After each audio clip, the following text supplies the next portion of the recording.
Make sure to be a member on the channel, link is in the description. Hello guys, once again it's Matt, and today we have another video. Let's thank our members: Silame, Astropub, Patrick, Chala, RS, Lafush, Vivi, Brapa, and Hubert. Thank you for being the new member. Brapa as well. And let's get into it, so make sure to subscribe and join our Discord. So today we're going to fly a little bit with the Viggen. A very good aircraft, to be honest, right now with the new radar systems. As you see, I'm using the TWS mode. It's the only other aircraft that has the TWS together with the F-14.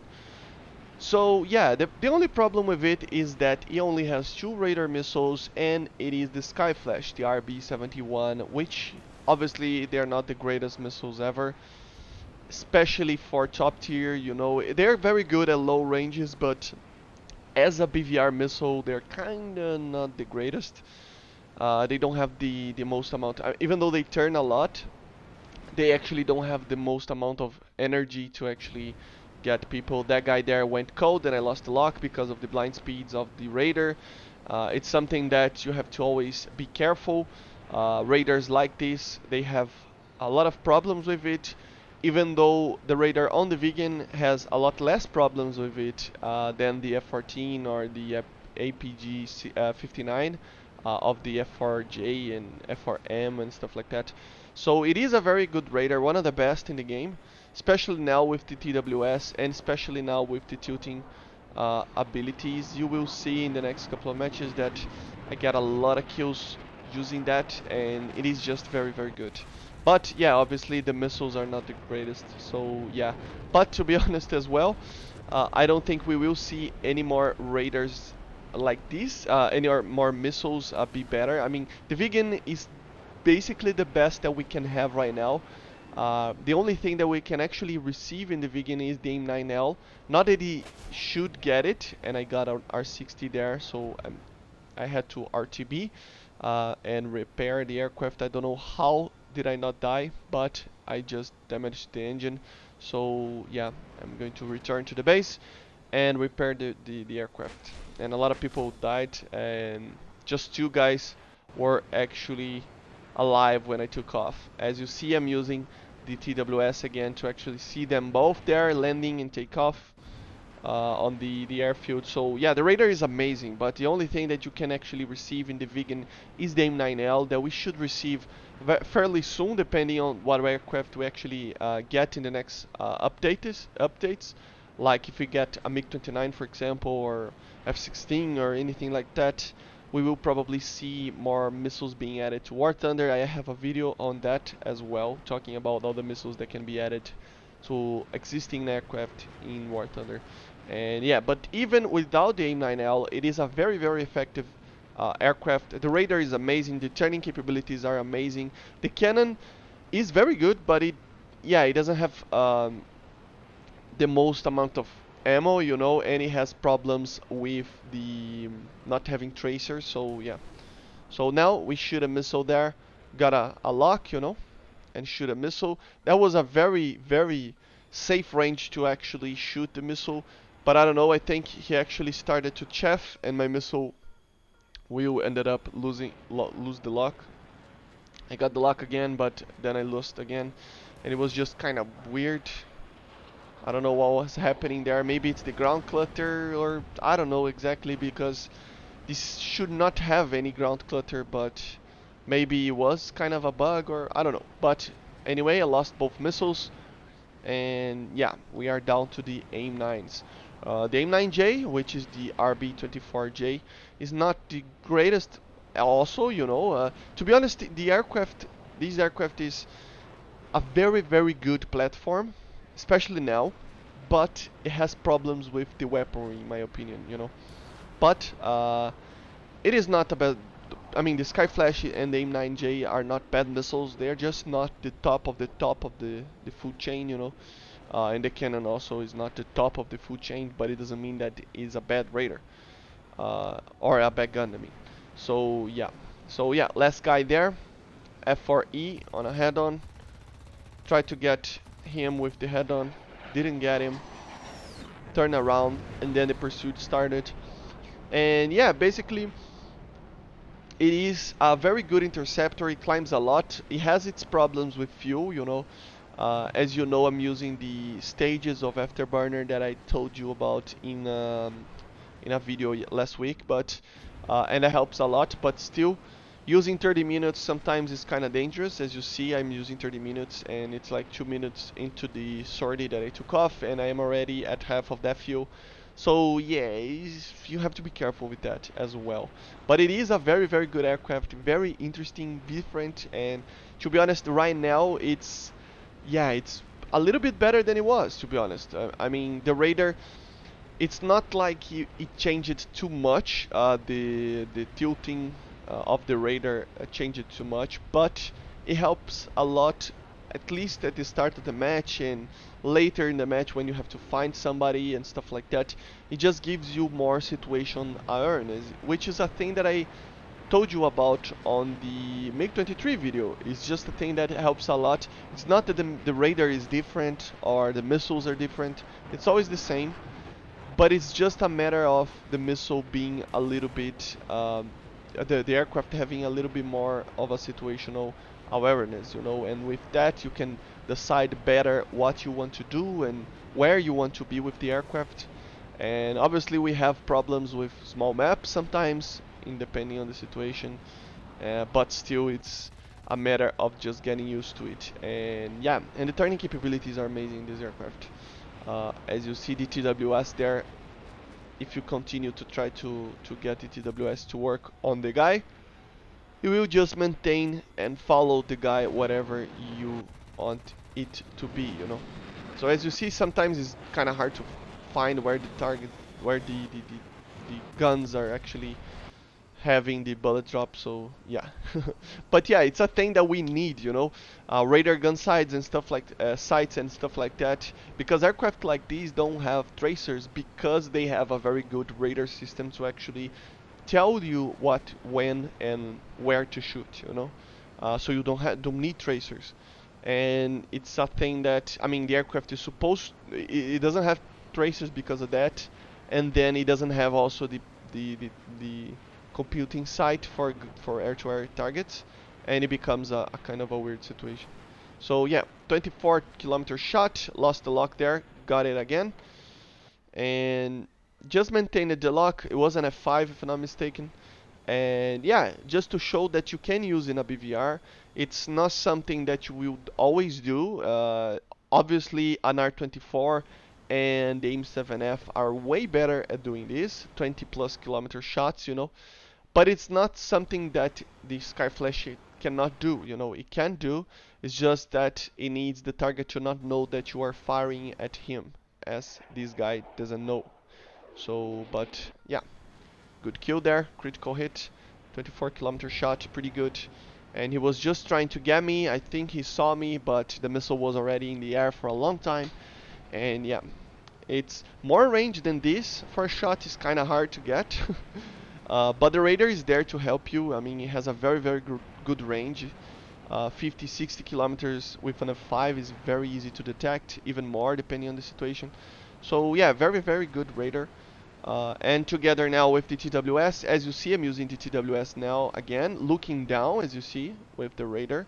It makes it so that I want to just maintain the level flight and just try to choose a good target here. We have two MiG-23s and an F5 there. The F5 had two targets there, as you see, two enemies or two friendlies for my part to following him. And here we had two MiG-23s with a Mirage and an F4E that ended up dying, so I decided to go to the left and try to help these guys with the 23s. And yeah, I still have one of the sky flashes, but obviously I'm not gonna shoot at them because they are cold from me, and these missiles have problems with longer ranges with the cold aspect of the guys. With the TWS, I noticed that the guy was making a turn there, and with the sight stabilization, it just maintains it, so I don't have to do anything. The track just maintains it. I got a lock because it was kind of in a front aspect to me, and then yeah, good kill, another good kill with the with the RB-71, and obviously it's not something that you are going to actually just not use it or use it every single match. The tiltness of the radar, it's just a matter of using it correctly when you are calm in the aircraft, when you are not doing a lot of things.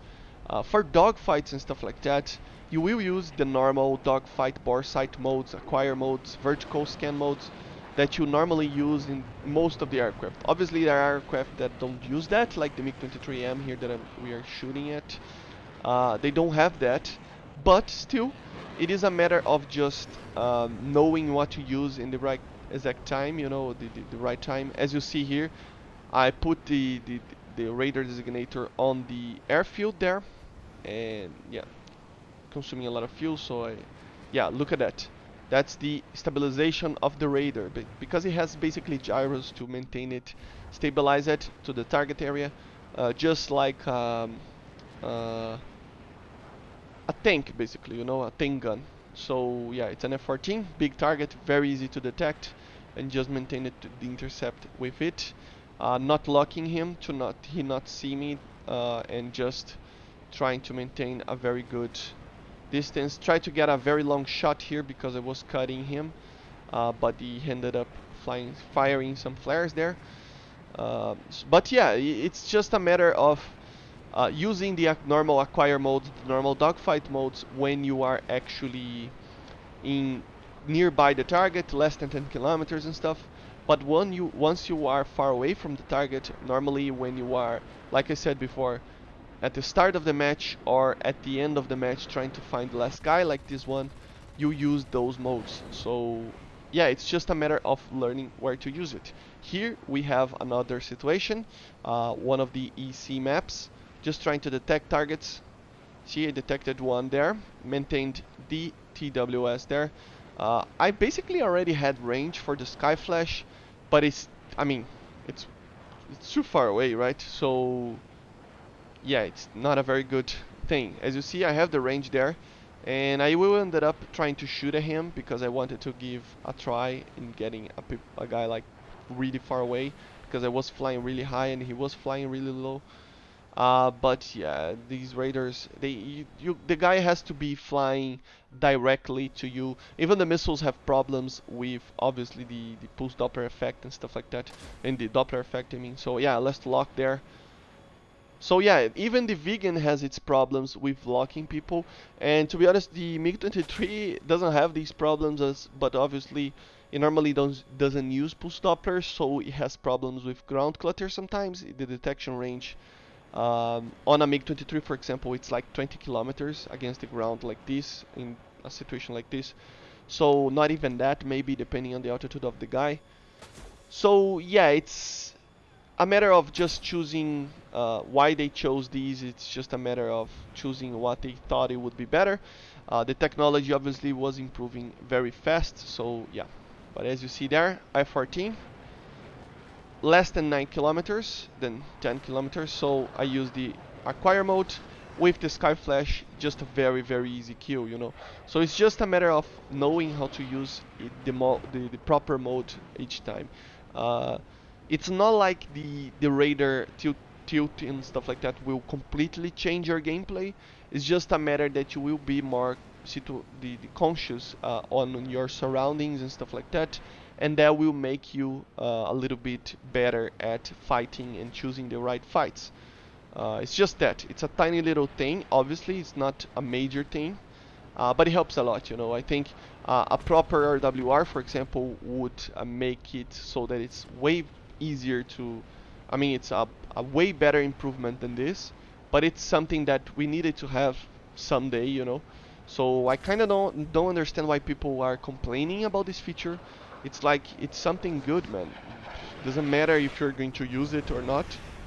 It's making the game more realistic, and it's preparing the ground for more advanced aircraft. So yeah, doesn't matter if you're going to use it or not. It's just a matter of um, having the feature, like the RWR. You cannot use the RWR if you don't want to.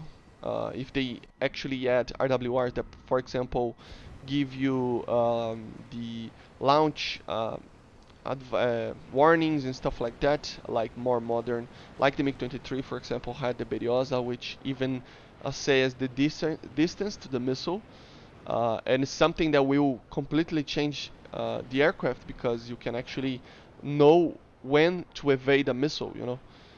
So it is a matter of, it's a feature that needs to be added, just like this one.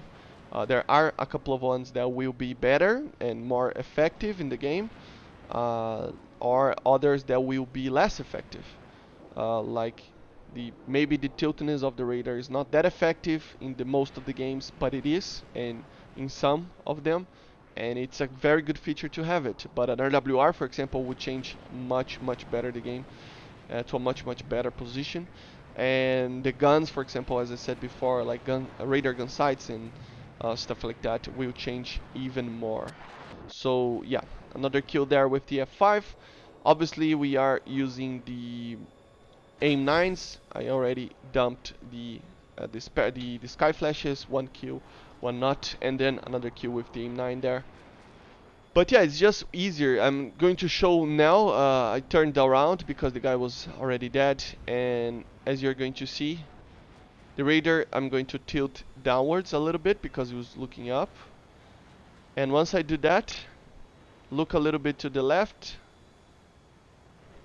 and yeah, I already detected a target. So the radar is just, it's way easier, you know. I know this guy would probably be seen by me for, yeah, just a couple of, maybe a few seconds later I would see the guy spotted.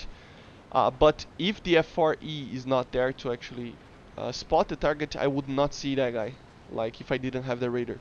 And the ability to choose where I scan and stuff like that. So it just completely changes the meta, you know, in some areas, and it's just a very fun thing.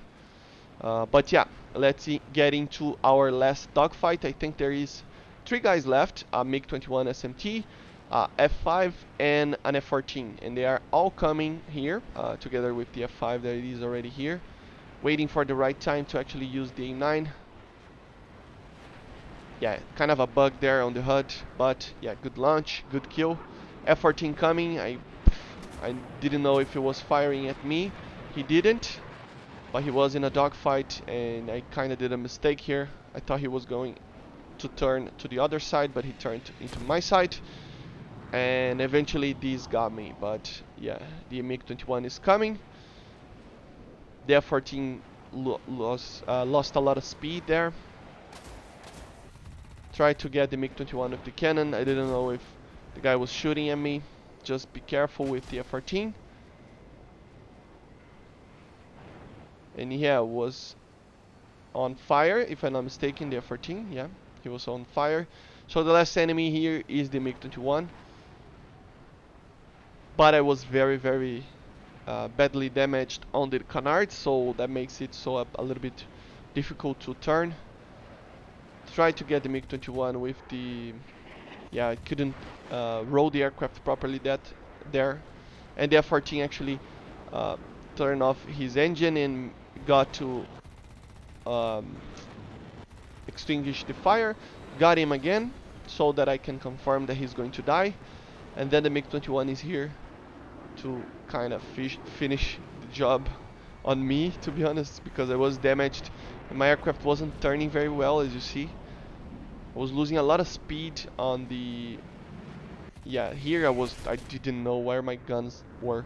So yeah, but anyway, very good aircraft, very good Swedish aircraft, very amazing. So I see you guys on the next one. Hope you enjoyed. Bye.